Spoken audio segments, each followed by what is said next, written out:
Buonasera e ben ritrovati amici di Terzo Tempo. Dopo aver terminato la stagione agonistica, noi cominciamo a proiettarci verso l'estate e soprattutto a questo giugno ricco di eventi targati Gemona. E non possiamo che aprire dal Simonetti con il presidente Pino Preto. Ciao Pino. Buonasera a tutti. Come stai? Stiamo bene, dai, avanti sempre. Allora, siamo qua in questo campo che tra l'altro ha aperto proprio l'anno, no? Il 2026, perché qua la Juventina ha vinto la Coppa Italia e il 26 giugno noi chiuderemo la stagione Madonna delle Grazie e torneremo anche su quel momento, no?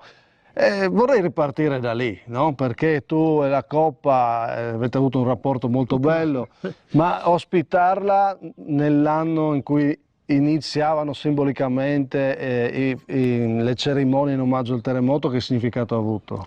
Grandissimo, secondo me, ricordare il cinquantenario del terremoto. Io che l'ho vissuto proprio in prima persona, diciamo anche abbastanza fortemente, nel senso che mi trovavo proprio in centro a Gemona ed è stato lì un po', diciamo, che mi è rimasto proprio tante immagini impresse, e ricordarlo così, che poi nell'ambito sportivo abbiamo avuto la finale di Coppa Italia, che è stato comunque un onore averlo, no? Un bel gesto, e poi con tutte le altre commemorazioni che hanno avuto anche la presenza adesso a livello politico sia di Meloni che Mattarella, e poche volte si sono mossi assieme due personaggi dello stesso calibro. Comunque Gemona è stata ben omaggiata anche dal Giro d'Italia grazie al mio amico Paolo Urbani, che ha fatto un lavoro egregio sostituendo Cainero in tutto e per tutto in maniera egregia. E adesso, per finire, abbiamo, oltre a tutte le altre commemorazioni, ricordo la mostra sul terremoto. Qui bisogna ringraziare la signora Barbara Zeli, l'assessore, bisogna ringraziare il sindaco Revelan, bisogna ringraziare la regione con il presidente Fedriga, che hanno dato, spero di non dimenticarne altri, a livello emotivo. Non mi dimenticherò mai dell'onorevole Zamberletti per noi friulani, no? E degli alpini, tutta una serie di persone da ringraziare, però che siamo riusciti adesso a fare tanti eventi qua belli, tra cui anche il tuo del 26 giugno è una cosa in più per Gemona. Sì, il nostro ovviamente si collega, seppur naturalmente piuttosto collaterale rispetto agli eventi centrali, ma il nostro intento è quello proprio anche di ricordare la forza dello sport. E voglio chiederlo a te, cosa ha significato il calcio nel 76? Io ero giovane, però seguivo già la Gemonese, venivo a vedere la partita ogni domenica. Mi ricordo che eravamo primi in classifica, infatti quest'anno noi avevamo quella di vincere, no? In modo che 50 anni dopo si tornava a vincere la prima categoria. Dopo quella scossa tremenda di maggio, il campionato terminò, quella gemonese, che tra l'altro poi ne parliamo, per un caso del destino, rimase in vita, giocò, terminò il campionato, lo vinse. Lo vinse. Ecco, in quel 76 tu eri un ragazzino, quanti anni avevi? 13. Ecco, e il giorno del terremoto eri a giocare? Il giorno del terremoto è un ricordo che ho impressionante così per me, perché eravamo con la squadra dei giovanissimi, eravamo nel campo dell'Asso San Giorgina. C'era un recupero, era di giovedì, mi ricordo c'era un recupero, e quel giorno lì abbiamo vinto contro l'Asso 2-1, che lui aveva fatto un phone roll, e ironia della sorte, quel ragazzino che ero io poi è diventato presidente e mi ha fatto muovere questa cosa qua. Tu quel giorno lì fai gol da ragazzino, il giorno del terremoto. Poi siamo tornati a casa, abbiamo perso anche un ragazzo della squadra, tra l'altro, e poi la sera è venuto il terremoto e dopo ci siamo rivisti. E quel bambino lì poi diventa presidente della Gemonese. Che significato ha avuto per te, no? Perché nel frattempo sono passati quanti anni? No? 98. Adesso sono 28 anni, insomma. Ecco, tu nel 98 diventi presidente Gemonese e sei ancora qua con tutto il cuore e la passione possibile. Ma che significato è per te questa carica? Come la continui a vivere? Inizialmente sono partito così perché volevo fare qualcosa nello sport, a me piace, per Gemona. Poi pian piano la passione, gli amici, tutti quelli che seguono mi hanno sempre incoraggiato ad andare avanti, e sono arrivato fin qua con la stessa passione e con lo stesso spirito combattivo. Adesso abbiamo avuto 4-5 anni, un po' dopo il Covid, di debacle, però abbiamo la forza per riuscire a tornare.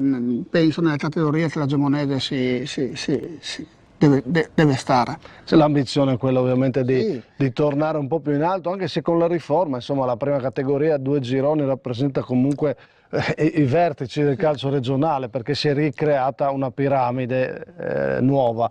È anche complicato uscire dalla prima, Sì. no? Ovviamente. Però, prima di andare a parlare di questo, dell'attualità, dicevamo in quel 76 tu eri un ragazzino e quella squadra invece della Gemonese, pensate, è stato raccontato il giorno del terremoto, si ritrovò per un caso a mangiare, no, Si trovarono, io lo so, insieme una cena, no? dai vecchi che mi hanno raccontato, qui a Gemona Bassa, diciamo, sono andati tutti a mangiare in questo condominio dove questo condominio è crollato su se stesso, però è rimasto per fortuna libero il primo piano, dove proprio erano loro. E questa terrazza dove si ritrovarono loro. E quindi sono riusciti a uscire tutti illesi miracolosamente, perché poi lì sono morti anche degli inquilini che erano sotto, eccetera.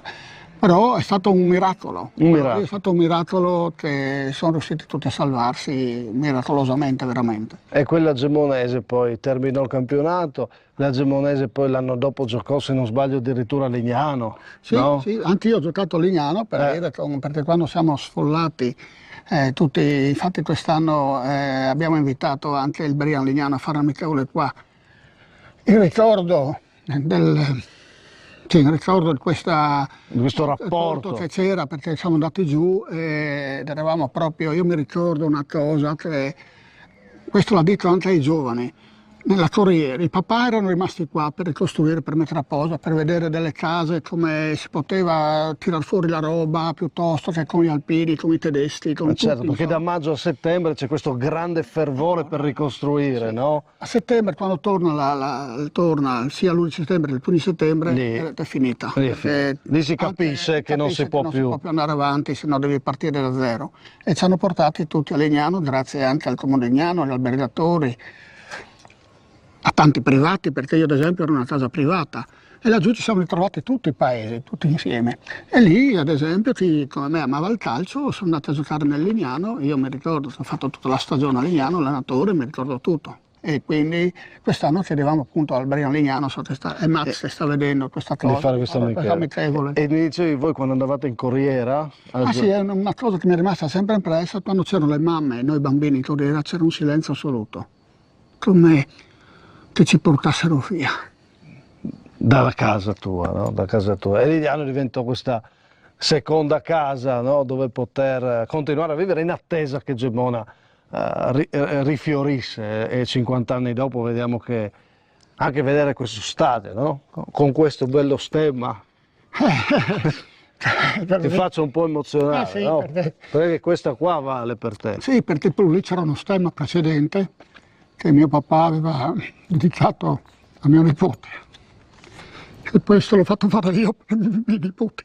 Ecco, beh, questo fa capire com'è Pino Pretto, no? Che cerca nel calcio tante cose che hanno una questione emotiva, no? E per tutto quello che c'è qua parte dai ricordi di una vita vissuta tramite lo sport, e quindi mi lego a quel discorso iniziale, no? Dal terremoto ad oggi, 50 anni dopo, anche lo sport e il calcio è stato un grande collante, no? Sì, per voi. Penso tutti gli sport, comunque, perché mi ricordo proprio c'era questa voglia di ricominciare subito con i bambini, con tutti, esatto. e mi ricordo anche quando c'era la decisione di tornare a fare il Simonetti qui oppure nella Bassa, però all'epoca nel 76 si andava in piazza e tutti venivano giù a piedi dalla piazza. Adesso un po' il centro storico ha perso, forse siamo un po' dislocati male, però la bellezza che dà questo stadio verso la pianura e verso tutto penso che non abbia uguale. Certo. E quindi, è uno stadio che ha un colpo d'occhio incredibile. Esatto, quindi all'epoca Benvenuti, che era il sindaco del terremoto, e tutti i suoi consiglieri hanno deciso di rifarlo qua in una veste così nuova, e penso sia stata una scelta sotto un profilo dal panorama e di bellezza, sì, però forse meno di logistica, nel 76. Però Silicili, questo era lo stadio dove ha giocato sempre la Gemonese, quasi sempre la Gemonese, era lo stadio storico, costruito qua, si è continuato a giocare qua e come dicevamo qua si è giocata la finale di Coppa Italia che ha aperto il 2026. Quel campo che nel 76 ospitava le tende, no? Le tende, c'erano tutte qua le tende come si vedrà poi nel filmato. Io mi ricordo, ero piccolo, ero stato proprio a vedere, io non ero in questo tendopoli, ero più giù, però a vedere la tendopoli, vedere il campo di calcio dove si giocava fino a 15 giorni prima, pieno di tende, con i sassi dentro, le macchine. Cambiato tutto, cambiato lo scenario. Da bambino sicuramente ti lascia certo. impresso questa roba in maniera forte. E per questo campo ha un valore, no? È stata anche una casa e continua ad essere una casa per voi che con la Gemonese continuate a scrivere questa storia dello sport in questo territorio. È un po' quello che noi cercheremo anche di raccontare il 26 giugno, omaggiando Gemona in ricordo dei 50 anni del sisma, e poi naturalmente premieremo come sempre le squadre vincitrici di campionato e gli assoluti protagonisti. Però sicuramente, Pino, anche lo scenario di Madonna delle Grazie ha un suo valore, perché tu mi dicevi lì vicino in quella chiesa che a settembre è crollata, non è più stata ricostruita, no, tu giocavi a calcio lì vicino. C'è stata proprio una cosa incredibile anche quella. Noi avevamo un campetto dietro questo parco, era quello dei Boy Scout, perché quella chiesa lì andavano i Boy Scout, io facevo parte da giovane e poi noi andavamo a usare un campetto proprio lì. Passato maggio, giugno, luglio, agosto, in settembre avevamo incominciato un po' a giocare fra amici, perché non si sapeva anche dove andare. Certo. E quando è stata la scossa alle 6:30 di sera, eravamo proprio a giocare lì, noi ci siamo girati e abbiamo visto crollare l'ultima parte della chiesa con tutto il fumo e così.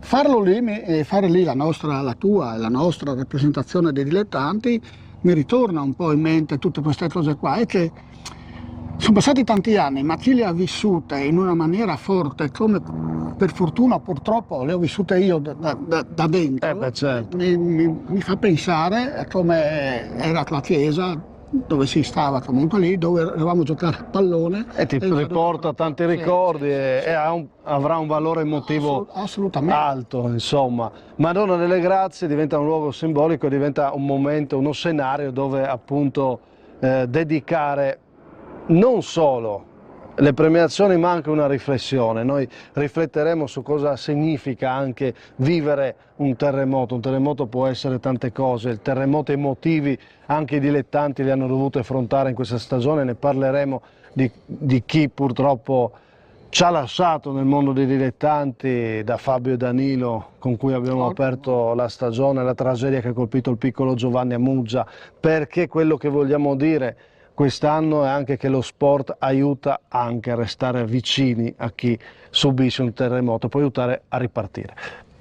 Quindi, però, ovviamente poi parleremo di calcio, di chi ha vinto. Certo. Pino, e la Gemonese non ha vinto, però ci sta, avete fatto comunque un buon campionato. No? Subire 2 retrocessioni in poco tempo non è mai facile, quindi però quest'anno posso dire che abbiamo fatto un buon campionato di recupero a livello anche di ambiente, no? di voglia di rinascere, perché dopo un po' di abbattimento, però dopo bisogna ripartire.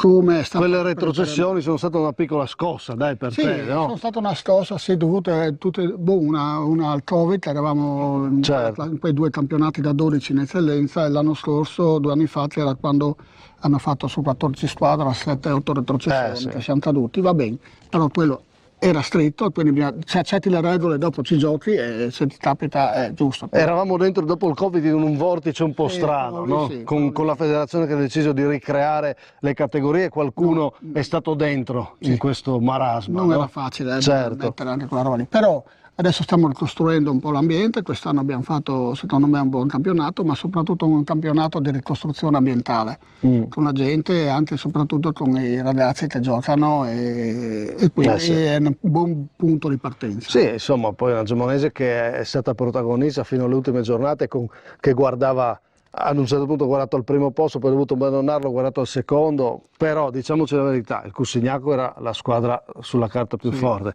e l'Ancona Lumignaco sono stati bravissimi, secondo me hanno fatto un grandissimo campionato. È stata una sorpresa positiva per loro, l'Ancona non me l'aspettavo un campionato così, però bisogna dar merito a Zanello, al suo gruppo, a Martignoni, a tutti loro, perché comunque se vinci un campionato vincendo tutte quelle partite di continuo non può essere un caso, deve essere una forza di squadra. Con noi hanno vinto sia l'andata che il ritorno, quindi vite mostra e non critiche. Hanno vinto e il Cussignaco forse potenzialmente poteva avere la squadra più forte. Secondo noi eravamo anche noi in lotta, eravamo lì dopo qualche partita persa con squadre magari che lottavano per la retrocessione, forse buttato via un po' di punti, però ho sempre detto anche ai miei, anche noi in eccellenza lottavamo per la retrocessione e andavamo a prendere punti qua e là. Pensa che quell'anno che siamo retrocessi, abbiamo vinto col Brian e abbiamo vinto a Chions. Per darti, no? Squadre che ai vertici. Invece dopo, quindi bisogna dare atto che loro invece l'Ancona ha fatto un campionato con costanza, vincendo quasi tutte le partite poi alla fine. No, siete bravi, a me ha sorpreso, mi è piaciuto anche come giocava. E poi l'ho detto, invece il Cussignaco, che comunque ha fatto una stagione da protagonista, perché cosa vuoi dirgli? Secondo, finale di Coppa. Però questo mi pone una riflessione, no? Guardando la Maranese di Berlasso vince Coppa e campionato per il secondo anno consecutivo e tutti diciamo sì, perché la squadra è forte, perché cabine, no, ma non è facile. Abbiamo visto, perché anche il Cussignaco poteva vincere tutte e due e non l'ha fatto, no? Ma non è facile vincere, anche quando dicono di Pitellino del Teor, ma devi vincere un campionato di promozione, Sì, ragazzi, sono tutti agguerriti e io sono stato anche prima, per fortuna, in passato. Quando venivano qua a Gemona o anche tutti giocano alla morte contro la prima in classifica, tutti vogliono fare la bella figura, quindi onore sia al Teor di Pitillino, ma sia anche a Marano di Berlasso, ma anche all'Union Pasiano, che comunque avevano allestito una squadra per vincere, perché dopo vincere non è facile, in nessun campionato del mondo. Qual è la vittoria quest'anno che ti ha colpito di più, quella che sottolinei di più? Guardando tutte le categorie, so che tu guardi tutto. Quindi... No, penso l'LME, sai, comunque, perché comunque diciamo da matricola è una roba incredibile, una serie di... perché lì bastava un punto, un rigore sbagliato giù al Dridolano, lì è come fra le tre era una specie di terno all'otto, ma è brutto parlare di terno all'otto nel calcio, che poi, però è stato un dettaglio, no? L'LME quando ha perso col Monfalcone, col Gorizia, vabbè, anche con Monfalcone, io ho detto, anch'io. Alla fine pensavo che ce la facesse il Monfalcone, forse anche la meritava. Ti dirò, mi è dispiaciuto anche un po' perché poi alla fine, quando sei 30 giornate o 33 giornate prima in classifica e perdi l'ultima, un po' ti brucia come...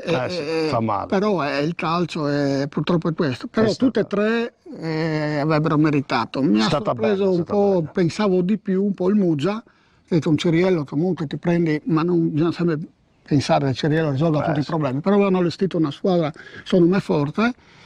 Quello è un po' una piccola... È mancata, diciamo, anche se poi è stata decisiva per le sorti del campionato, battendo l'UFM. E da lì si poteva vedere anche le potenzialità che poteva avere. Però diciamo l'Elme è stata la sorpresa di tutta l'annata. Comunque è la vittoria dell'anno. La cosa più bella è stata la grande eccellenza che abbiamo vissuto. Bello, e mi è dispiaciuto non partecipare da prima, perché è stata una bella eccellenza ogni domenica con partite che non erano mai scontate.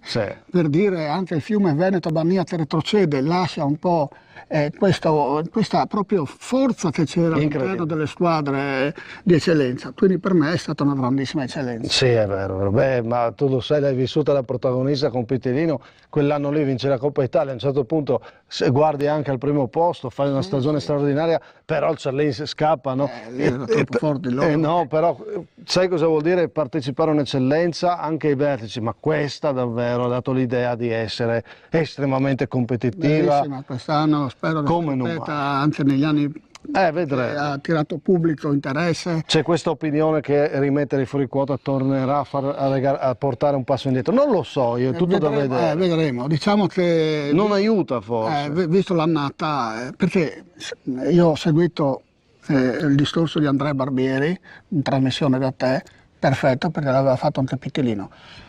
non so se posso dilungarmi, è una piccola roba. Quando tu hai fuori quota, in allenamento, tu ne hai 8/9. Ma non voglio togliere niente ai giovani, perché se sono forti giocano lo stesso, secondo me. Però sapete, io porto una battaglia contro il fuori quota e quindi parlo a mio favore. Però quando sei in allenamento, tu hai 8-9 fuori quota e hai 8-9 titolari, 10 ci sono. Cosa succede? Se tu hai 3 titolari infortunati per qualsiasi motivo e 1 e 2 sono i portieri, ti ritrovi con 5 vecchi, diciamo così, e 9-10 giovani. L'allenamento non è uguale. No. Non è uguale. Quindi voglio, questo discorso l'ho sentito da te, ripeto, da Andrea Barbieri, sono convinto perché me l'aveva fatto già Pitilino ai tempi che eravamo, quando era con me. Perché l'allenamento non è uguale, perché se tu hai tutti forti, tutti i vecchi, devi tirare fuori tutto. Quando sono i giovani qualche lacuna in più c'è, ma perché devono crescere, non perché sono mona. Dopo ci sono anche sono anche dei giovani bravi, perché ne ho visti super bravi, ne ho visti 2 o 3 nel Trieste Academy. No, per dire, ci sono, ma anche noi abbiamo fatto giocare i De Baronio, i Zucca, i Pignata. È il prossimo anno che devi far giocare uno di 21 io ti dico, adesso non voglio fare polemica, ma il 2006 che fa il fuori quota a 21 anni non ha un senso, secondo me. Non ha un senso agonistico. A 21 anni devi già o giocare o non giocare. Certo. Senti, la riforma, ti piace come si sta creando, come stanno creando i campionati in Friuli, quindi un'eccellenza, una promozione, addirittura non so quando cadrà, c'è l'idea addirittura di riportarla a 16, insomma, sì, come la vedi? C'è l'idea di portarla a 16, ma a 18 è un bel format. Perché Io terrei un po' più basta riforme, adesso c'è bisogno di stabilità. Adesso c'è bisogno di 10-20 anni di stabilità, che non capiamo più tanto, no? Perché vedi, sei visto in Serie B, no? Quelli del Catanzaro si sono incazzati perché a Monza, non so se si può parlare di queste cose. Sì, vai. A Monza ha vinto 2-0 e loro hanno preso 2-0 in casa, ma sei arrivato a 17 punti di distacco dal Monza tu Catanzaro, quindi non dovevi neanche partecipare. No, quindi una forbice è giusto tenerla. Come quest'anno noi non siamo andati ai playoff per un punto, perché devi stare sotto i 5. Sì. Oppure anche nella fase della retrocessione. Dopo io metterei qualche promozione in più, ma non lo dico a mio favore, lo dico perché porti entusiasmo nelle squadre che vanno su e non c'è sempre quella, va su una. Se no diventa troppo apatica. Devi fare 2-2-4, non so, dico io. Deve esserci ascensore, dai. Su e giù. Però come dici tu. Però comunque ti piace eccellenza, promozione, 2 prime e poi così non è male. Speriamo che non mixino i gironi della prima, come ho sentito dire, perché mixare i gironi vorrebbe dire che un po' ti togli i derby, magari salvaguarderanno i derby, però comunque uno che gioca ad Aviano e deve andare a Trieste. Vuol dire che la prima, dall'eccellenza alla prima, insomma, è tutto uguale. Sì. Come concetto impegno, come secondo me devi tenere comunque i gironi di Trieste e i gironi di Udine. Chiamiamoli provinciali, dai, insomma. Allora, futuro. Cosa vuole la Gemonese a futuro? C'è il mercato, un nome che è stato accostato a voi è quello di Simone Motta, ha dato il mezzo. Sì, adesso ci sono tanti nomi, come sempre, adesso le voci sono tantissime e noi cerchiamo di migliorare la rosa ancora di più dell'anno scorso e speriamo di fare un campionato competitivo perché, ripeto, è giusto che ci proviamo. Dopodiché, come quest'anno ha vinto l'Ancona sul campo, se ci sono squadre meglio di noi... certo, tu vuoi tornare in promozione? Sì, almeno sì. Però ce la metteremo tutta per tornare, Assolutamente. Sì. Con Amedeo Russo. Amedeo pare Russo, che è stato un bel feeling tra di voi. È stato un bel feeling, soprattutto lui ce l'ha anche con i giocatori, con l'ambiente, lui frequenta i bar di Gemona, si fa vedere, è uno che comunque crea entusiasmo, è una persona positiva ed era un po' che cambiavamo sempre allenatori, cioè 1 o 2 all'anno.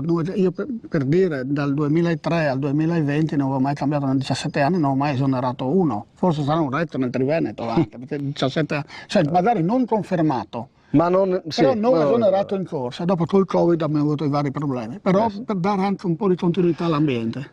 Bene.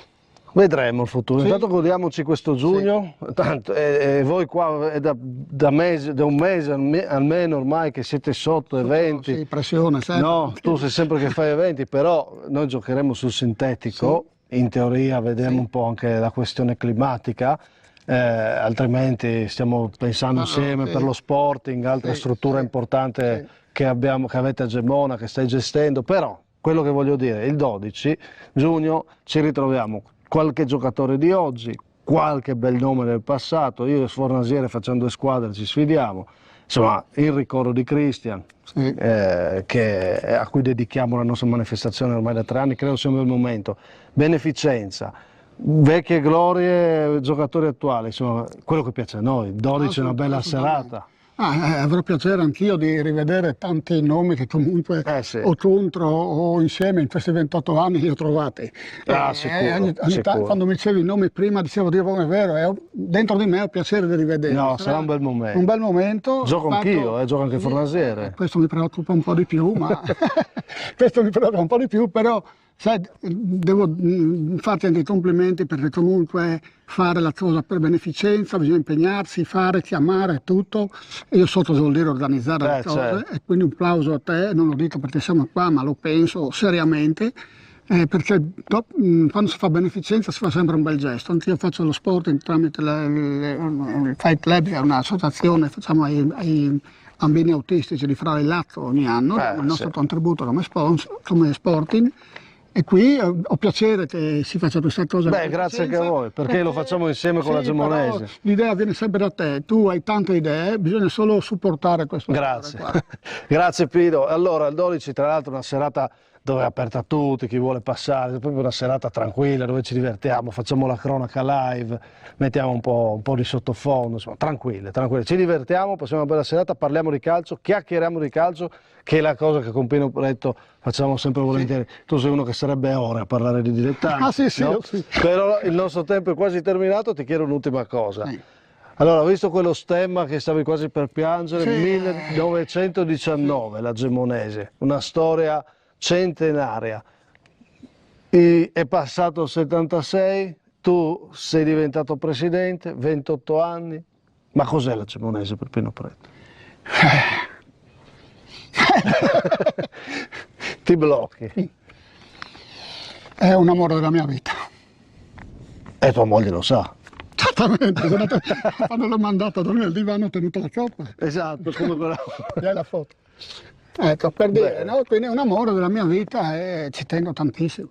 Bene, mi fa piacere aver aperto questo periodo con Pino Pretto, ci ritroviamo il 12, poi il 18 giugno invece ci spostiamo un attimo con Droipo per chiudere il nostro percorso legato alle nomination dei migliori protagonisti della stagione, poi quelli vincitori assoluti, i 26, verranno premiati a Gemona, Madonna delle Grazie, sperando sempre in belle giornate per un giugno importante in un paese importante della nostra terra, Gemona del Friuli. Grazie Presidente. Grazie a te, grazie a tutti voi.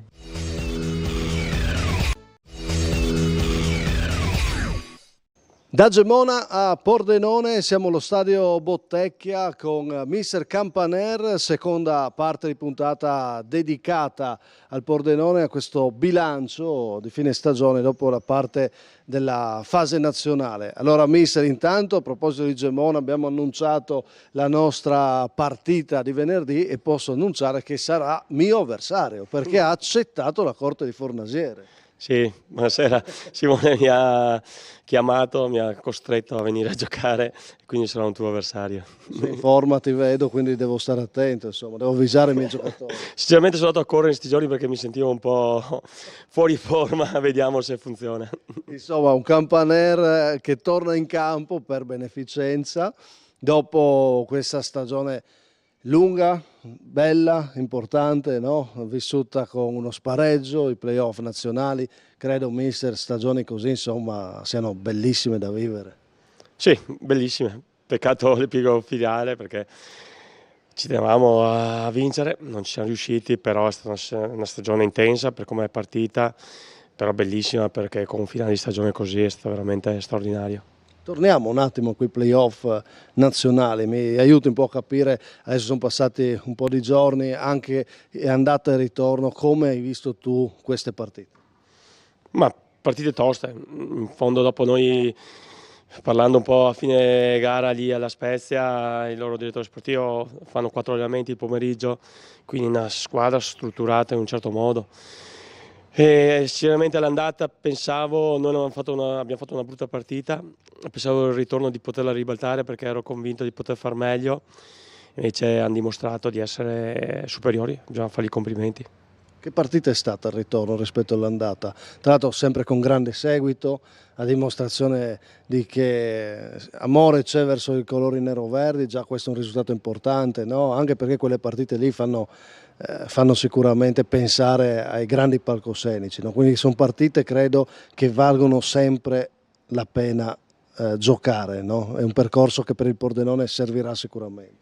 Ma sicuramente, come gli ho detto ai ragazzi, devono essere orgogliosi di quello che avevano fatto e di giocarsi quella partita là, perché in uno stadio di Serie A, in una situazione così, con i nostri tifosi che ci hanno seguito, hanno fatto chilometri per venire a seguirci, dovevano godersi. Se la sono goduta perché sinceramente siamo partiti bene, abbiamo fatto bene i primi minuti, abbiamo calciato 3 calci d'angolo uno dopo l'altro.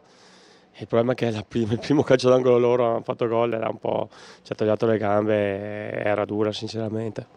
Ecco, io guardando proprio le immagini del finale, no, con voi insieme ai tifosi, so che è un rito che ripetete da quando il Pordenone è ripartito, non c'è nulla di nuovo, ma proprio guardando quella scena lì, secondo me si può dire il Pordenone riparte da questa certezza, dalla certezza di essere una piazza, no?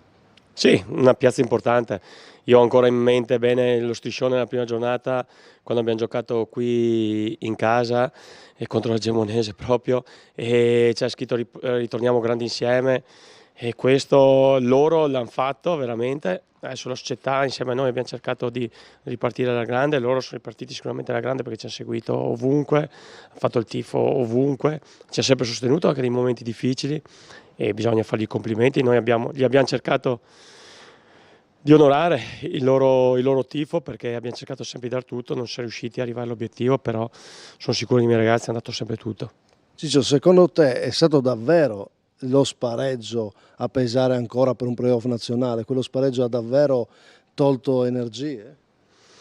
Ma tutto il finale di stagione ha tolto energia, noi abbiamo fatto 6 vittorie consecutive, quindi non abbiamo potuto perdere, avevamo perso troppo terreno prima, non potevamo perderne più perché altrimenti non ci dava la possibilità di fare questi spareggi e quindi abbiamo sempre tenuto il piede sull'acceleratore, sai, la lunga un po' paga, poi la rosa alla fine era un po' ristretta perché avevamo avuto un po' di infortuni e quindi sai, sempre i stessi giocatori che tirano la carretta, un po' alla fine abbiamo pagato.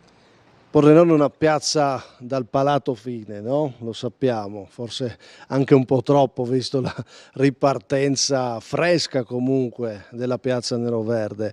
Secondo te si è capito che è stata comunque una grande stagione del Pordenone o no? Ma secondo me la parte dei tifosi l'ha capito. Dopo c'è sempre qualcuno esigente. Io ogni tanto pensavo quando sentivo qualche critica che ero venuto a vedere qualche partita di Serie C e criticavano Tesser, quindi mi consolavo, dicevo se criticano lui io posso stare tranquillo.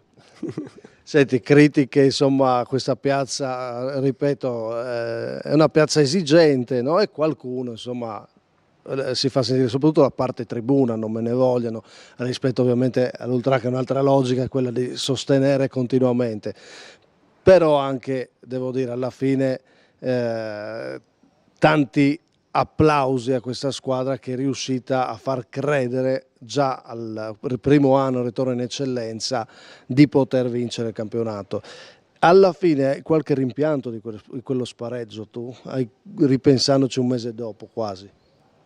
Ma sì, io l'ho rivista in testa, l'ho rivista a TV più volte e l'ho rivista in testa migliaia di volte. Sì, c'è il rimpianto di non essere partiti forte come avevamo preparato, con quello che volevamo fare, sicuramente. Poi stare lì a ripensare, messaggi mi sono arrivati, sì, ma il fallo, non fallo, quelle sono cose che purtroppo non possiamo farci niente noi e neanche, sì, e quindi dobbiamo lasciare stare, potevamo dare di più sicuramente la prima parte, la prima mezz'ora, potevamo fare qualcosa di più. Si riparte insomma da una stagione da protagonisti, mister Campaner confermato, lo si sapeva, era nell'area ormai da un po' di tempo, adesso è arrivata l'ufficialità. Questa conferma con che intenzione arriva? Da parte tua e da parte della società? Ma di far bene, di far meglio di quello che abbiamo fatto quest'anno, quindi dobbiamo puntare al massimo. l'abbiamo sempre puntato, come dicevi tu, la piazza è importante e bisogna sempre puntare al massimo in una piazza così. E quindi lavorare bene adesso per il mercato e poi lavorare bene durante tutta la stagione. Fare bene, fare meglio del prossimo anno vuol dire una cosa sola però. Sì, ma non bisogna nascondersi. Adesso dobbiamo lavorare bene adesso e poi sicuramente non possiamo nasconderci. Questa piazza non si nascondeva l'anno scorso quando eravamo partiti un po' in sordina, però dentro di noi sapevamo che dovevamo far bene. Ma questo anno credo fosse anche però anche per te, mister, no? Cosa pensi? Comunque un anno che poteva starci di transizione, secondo me essere diventati già così tanto protagonisti è stato un bel segnale anche per un percorso, penso anche per l'allenatore, no? Sì, era il mio secondo anno di eccellenza sinceramente, quindi sì, tante cose ho imparato da errori che ho fatto quest'anno, quindi ci sta, è un percorso di crescita della società, della squadra e mio personale, l'ho sempre detto. Quindi ho imparato, spero di sbagliare meno possibile il prossimo anno per cercare di fare meglio. Rivivendo questa bellissima stagione, una delle più belle, tu ne hai vissute da calciatore tantissime, penso, sei d'accordo che abbiamo visto un'eccellenza tra le più importanti degli ultimi 20 anni perlomeno? Sì, guarda, parlavo proprio prima quando stavo venendo qua con uno che segue l'eccellenza veneta e segue anche noi e ha detto che quest'anno ha visto veramente un'eccellenza friulana tosta, bella, combattuta e quindi se lo dice uno da fuori vuol dire da doppio valore a questo che pensiamo noi.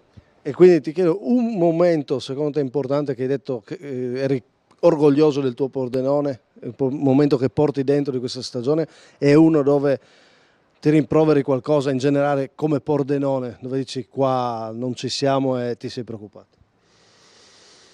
Ma allora, sicuramente la fase novembre è quello dove ho detto questo Pordenone qua, questi ragazzi qua non rappresentano il Pordenone. Per Lì quello... eravate andati in crisi vera, no? Sì. Hai temuto anche per te? Per la tua... Sincero, dai, ormai possiamo dire. Sì, bon, fa parte dell'allenatore, quindi quando le cose non vanno bene il primo a pagare di solito l'allenatore. E qua devo ringraziare il direttore Claudio Canziani, il presidente Zanotani, insieme ai soci, perché proprio mi ha sempre dato la massima fiducia, ma proprio con parole vere, non magari in televisione e tutto, ma dentro lo spogliatoio mi ha sempre, insieme ai ragazzi, sempre protetto e quindi qua gli devo ringraziare. E il ricordo più bello, io devo pensare a tutti gli allenamenti di questi ragazzi qua, perché dopo la partita è facile dire la partita come fai con in casa per cornici il pubblico e tutto, ma se io penso a momenti difficili, quando eravamo in 12-13 a fare allenamento e questi ragazzi non mollavano, quelli sono ricordi che mi riempiono di orgoglio. Si chiude simbolicamente la stagione per il Pordenone al Bottecchia con la foto di squadra, no? Questa sera un ritrovo per salutarsi e poi darsi appuntamento alla nuova stagione. Mi pare di capire, mister, che questo Pordenone, al di là di quanti rimarranno, eccetera, avrà bisogno di una certezza a livello di ampiezza di rosa? Questa è la cosa che vuoi migliorare al di là poi dei singoli nomi del mercato? Una rosa che riesca ad essere ampia nell'arco della stagione? Sì, sicuramente. L'avevamo fatto anche l'anno scorso, sinceramente, poi purtroppo abbiamo avuto degli infortuni gravi, perché 3 rotture di legamenti e un menisco in una rosa penso sia un record difficilmente da battere. E quindi, però sicuramente, come hai detto tu, un campionato tosto come l'eccellenza friulana in questo momento qua, l'ampiezza della rosa farà la differenza. Senti, lo abbiamo detto un po' così, proprio per chiudere questa stagione, no? Ma alla fine tu ti senti un po' di averlo vinto questo campionato? Se fossero i punti sul campo, ci penserai? Possiamo chiudere con quel pensiero o no? Ma sì, ci penso spesso, i messaggi che mi sono arrivati da tutti, ma tu alla fine hai vinto. Sì, però per come sono fatto io, fino a un certo punto mi rende orgoglioso. Io alla fine voglio vincere sul campo e voglio andare in Serie D con questo Pordenone. Beh, bello questo messaggio di Mister Campaner, ti ringrazio anche per la grande disponibilità e serietà con cui hai sempre parlato con tutti e con noi in particolare, grazie davvero. Grazie a voi, buona serata. Prima di salutarci abbiamo parlato delle nostre iniziative, noi ci ritroveremo a Gemona con Mister Campanera, abbiamo parlato di Gemonesi in questa puntata speciale. Vi faccio vedere anche un po' di calcio giovanile con il Donatello e il Cernis Muzzane, under 15 e under 17, impegnati nelle semifinali nazionali. Il Donatello, dopo aver battuto il Cernis Muzzane nella finale regionale, aver battuto l'Arco e la Liventina nella prima fase, il primo girone a 3 della fase nazionale, ora affronta la Virtus Ciserano Bergamo e successivamente affronterà il Tau Alto Pascio in Toscana nelle semifinali. Questo girone a 3 per accedere alle finali. La squadra di Bergamo è molto forte e parte meglio con il tiro di Rota, la parata di Velicek, ancora il Virtus Ciserano Bergamo, ancora il tiro, la deviazione, Velicek in calcio d'angolo, la rimessa lunga in area del Donatello che si fa sentire in avanti e trova subito il gol alla prima occasione con Roni Guri, il classe 2011, firma l'1-0 per il Donatello, si apposta sul secondo palo e trova il gol che porta in vantaggio i bianconeri, che si fanno rivedere in avanti con Guri, pallone in mezzo, con il destro respinto dalla difesa della Virtus Ciserano Bergamo, il tiro di De Luca, la parata di Cantarini, ancora il Donatello nel primo tempo con Bruno Nani che fa sportellate con la difesa dei bergamaschi, il tiro termina di poco fuori dalla porta. Torna a ruggire la squadra di mister Luca Canali con una bella trama dalla quale nasce il gol dell'1-1, il pallone di Mazzoleni a cercare Soci, il pallone a scarico per Faga Alessandro, il classe 2011 trova la rete, batte Velicek e fa 1-1, la porta in pareggio, continua ad attaccare poi la squadra di Bergamo con il tiro alto sopra la traversa sempre di Faga, ancora la squadra in maglia bianca, Rota continua ad attaccare, il pallone in mezzo con il destro chiuso dalla difesa del Donatello da lontano, poi la conclusione di Orlandi, la parata di Velicek non secondo il direttore di gara ma c'è stato il tocco, ancora la squadra ospite con un bel gol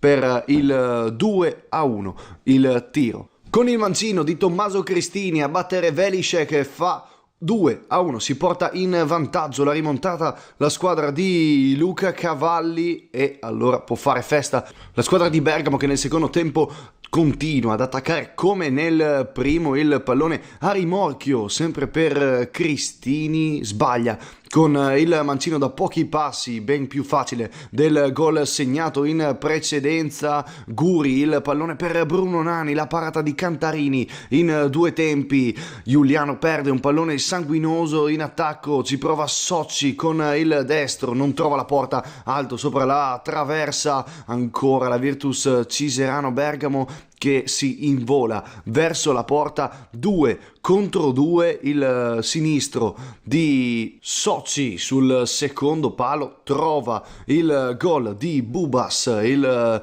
numero 19 classe 2011, Bubas González Santiago, che chiude la pratica 3-1 per la Virtus Ciserano Bergamo, finisce così 3 punti nel mini girone a 3, perde il Donatello, prossima partita in Toscana contro il Tau Alto Pascio. Il Cernis Muzzane di Mauro Cossettini ospita il Piacenza nella prima giornata del triangolare valevole per le semifinali nazionali del campionato Under 17. Partita ricca di gol ed emozioni a Muzzana. Dopo un quarto d'ora il Piacenza si porta avanti sul corner di Caroprese. De Pietri arpiona il pallone nell'area piccola e lo gira alle spalle di Ajdic per l'1-0. Ospite reazione immediata del Cernis Muzzane con Furlan che imbuca per Gentilini, il quale salta con una finta Olivari e calcia forte, pallone deviato che termina sul fondo. Dall'altra parte ci prova Della Giovanna su punizione, tiro respinto dalla barriera, sulla sfera si avventa Bandini che calcia dalla distanza, palla che non esce di molto, su punizione pericoloso anche il Cernis Muzzane. Enrico chiama Masini al volo plastico, Ciarlinski al 36esimo trova al pari, Furlan pressa Masini che sbaglia il rinvio, pallone che arriva a Zentilin che lo controlla e al volo trova un arcobaleno perfetto che supera l'estremo difensore, pareggio meritato da parte dei ragazzi di mister Cossettini che poco dopo sfiorano anche il vantaggio. Splendida punizione di Rabassi che si stampa sulla traversa, sulle respinte al pallone rimane lì, Masini salva tutto sul tentativo di tap-in di Grilanz, poi Pitao con carattere e voglia sradica un pallone ad Eridano, converge in aria e calcia sul primo palo senza inquadrare la porta.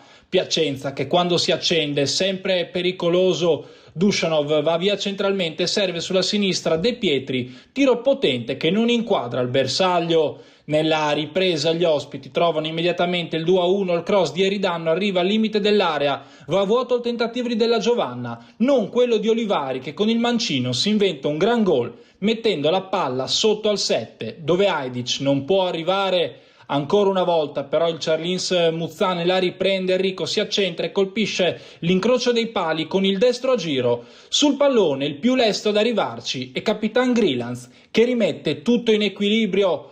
Partita pazza a Muzzane, allora il Piacenza si riporta avanti poco dopo, splendida la sponda di Tinelli che accomoda per De Pietri, rasoiata mancina sul primo palo ed è 3-2 per gli emiliani. Ospiti di mister Tornari che sfiorano il quarto gol in due circostanze. Il tentativo della distanza di Olivari non è fortunato quanto il primo e la palla termina sul fondo. Poi Dushanov riceve in area e calcia in diagonale.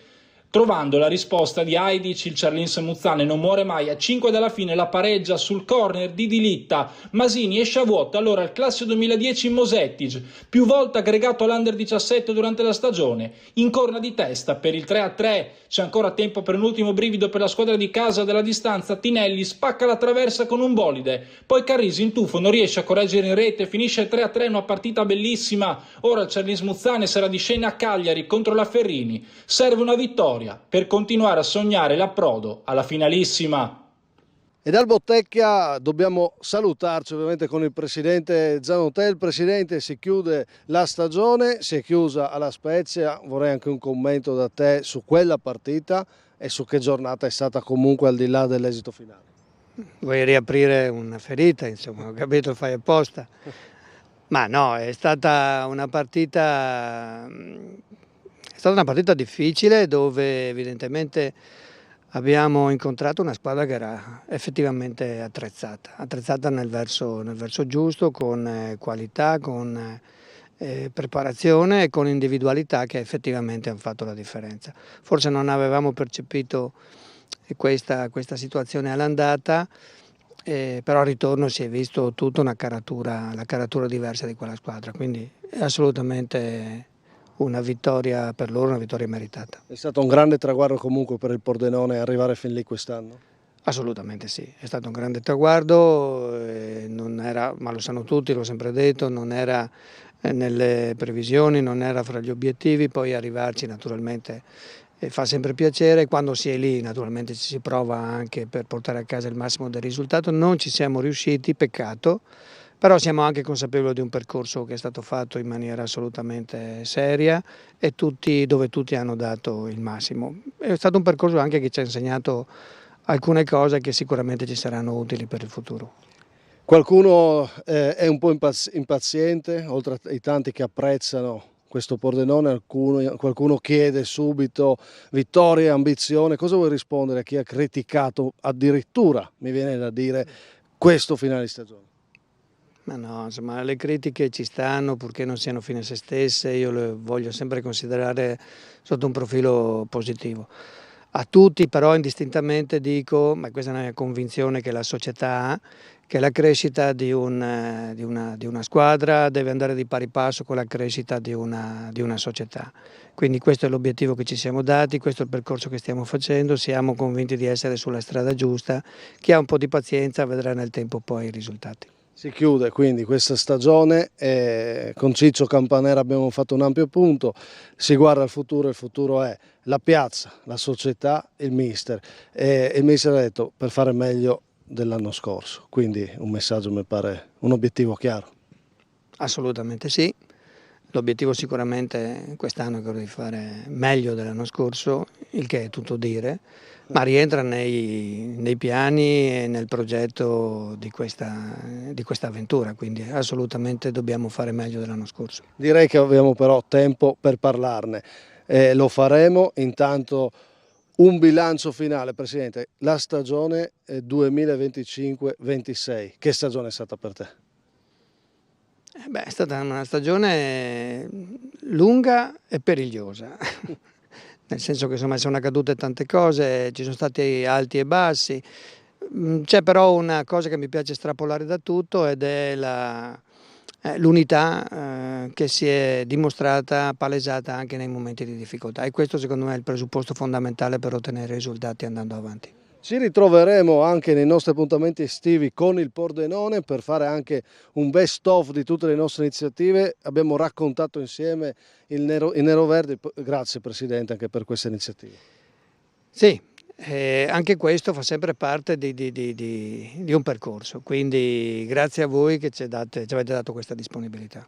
E allora Presidente, noi abbiamo detto, lo ricordava Mister Campanera, il percorso del nuovo Pordenone, cui ritorniamo grandi insieme, era iniziato qua contro la Gemonese, e noi la prossima settimana cominceremo i nostri speciali di giugno dedicati ai nostri eventi, proprio con le interviste da Gemona, dove faremo una partita di esibizione in beneficenza, e poi il 26 giugno la nostra festa dei dilettanti. Presidente, ti aspetto a Gemona.